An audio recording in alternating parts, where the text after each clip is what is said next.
Who got more playing time because of the spring game? Well, I can go a lot of different directions here. But the three guys that stood out the most to me, who seem like they're going to be able to see the field in some capacity, I don't know how big of a capacity, but guys that are going to be playing more, that's the way I wanted to look at this particular segment, and so we shall.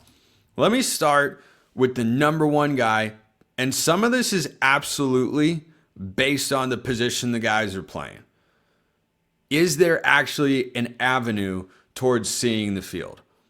Biggest guy that earned playing time to me, Jericho Johnson in the middle. This is an interior defensive line that just lost Derek Harmon, number 21 overall pick to the Steelers, Jamari Caldwell, third round pick to the Chargers, and they brought in Bear Alexander, and they brought in Amari Washington, and those are the two starters to replace last year's guys. But who fills the Amari Washington role? Does Oregon get back to playing four defensive tackles? Now, Aiden Breland was in a boot for this game. Unfortunately, I have not heard anything to indicate that Breland, who was a really highly rated recruit himself, is going to be in danger of missing any time for fall camp and leading up to the season. It is a good reminder why having the competitive depth I talked about earlier at every position that you can matters so much. You never want to be, and this is part of my position group evaluations as well, and why I'll be probably doubling down on the one at some point that I gave the lowest grade out to. You never want to be in a position where one injury makes an entire position group just completely inept or incapable, or you suffer this severe drop-off. Certainly, there's going to be a decline. It's why someone's ahead of another one. But this defensive line, man, there are so many guys. Everywhere you look, it's great. But Jericho Johnson in the middle of that defense, if Aiden Breland is the third defensive tackle, and he could very well be, Jericho Johnson might be the fourth. This is a guy who was pretty highly rated coming out of high school. Washington and a couple other schools were after him. And, he was someone that had weight questions coming out that, maybe was a little bit too heavy and needed to get down. Well, as Dan Lanning told me at Big Ten Media Days last year, the line of scrimmage is not typically a spot where guys are ready to play as true freshmen, and they like guys to sit there and develop for a couple of years. We see that all over this roster. I know people that are active on Twitter out there are aware that the question of development at Oregon comes up quite a bit. They are, in fact, quite good at it. And you look across this defense, there are a lot of guys who have been sitting for 1 or 2 years that are now ready to take that leap. I thought Jericho Johnson looked like a cross between Jamari Caldwell and Jordan Scott. I think he looked like a thinner Jordan Scott, a little bit more agile. The way that, the play that stood out the most to me with him, I don't remember who was running the ball. It was either De'Aaron Hill, who had a nice day, and Jay Harris, who had an okay day at running back. They were full speed, whoever it was. He was full speed, running into the second level, and all of a sudden he just hit a brick wall.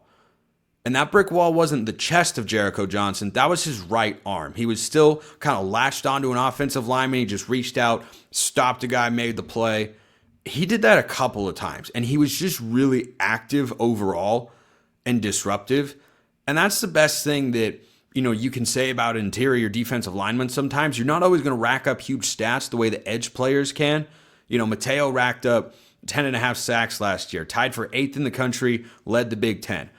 You don't really get that a lot from interior guys. You just want to see activity and disruption. And we got that a lot last year with Derek Harmon and Jamari Caldwell.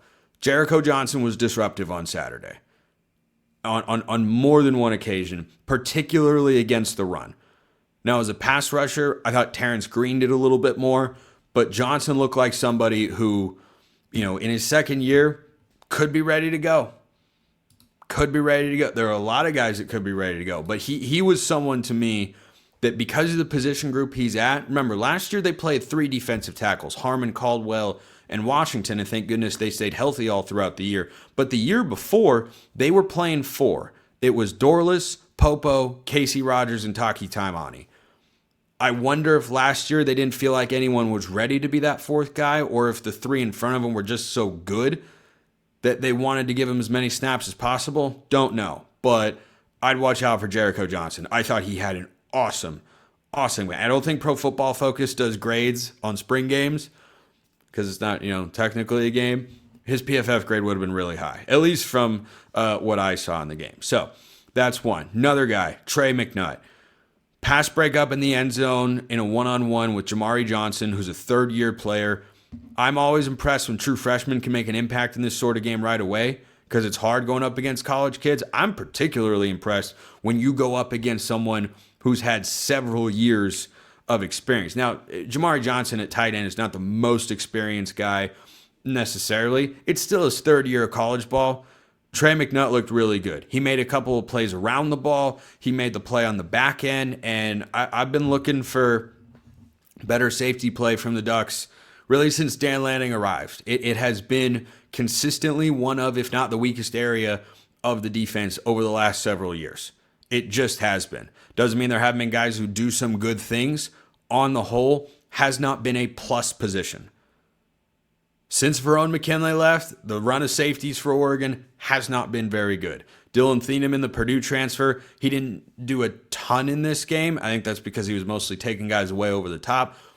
But who starts opposite him? I don't know. Maybe it's Trey McNutt. Maybe it's Kingston Lopa. There's an opportunity there. I thought McNutt held his own and then some in this game. I was noticing his impact pretty consistently, and he again is at a position where snaps can be available because there's no way, okay, there's a way, maybe. I can't see a way that anyone's locked, like deadlocked, into that other starting safety spot opposite Dylan Thieneman. So I put McNutt in there as someone who definitely could have earned playing time because of how he showed up on Saturday. And then I'll go offense for the third one, Dylan Gresham. Whoa. Now, his path to playing time isn't particularly easy because there's so many guys in that receiver room who are so incredibly good. It's one of the deepest rooms on the team. And position group, I mean. They're a group who I gave a B+ overall grade to. Going into the spring game, it was the second highest grade that I gave out, and boy, Gresham looked really good. It wasn't just the long slant that he took for a touchdown. I liked even more the throw from Moga was a thing of beauty. Oh my gosh, it was so good.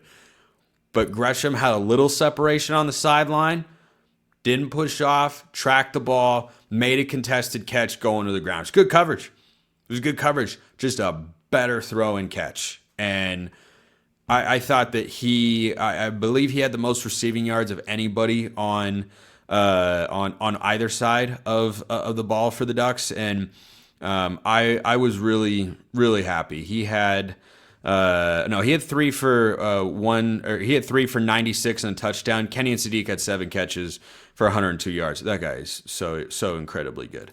So it was a great Saturday. There were a lot of great things that stood out. Let me know your thoughts in the comments below. By the way, I should have mentioned this at the top of the show. Oregon baseball swept number 3 Oregon State. First time in program history, Oregon baseball has swept a top 5 team.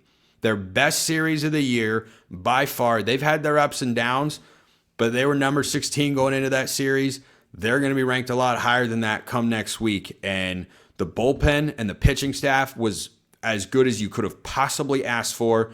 The bats did enough. They exploded in game 2.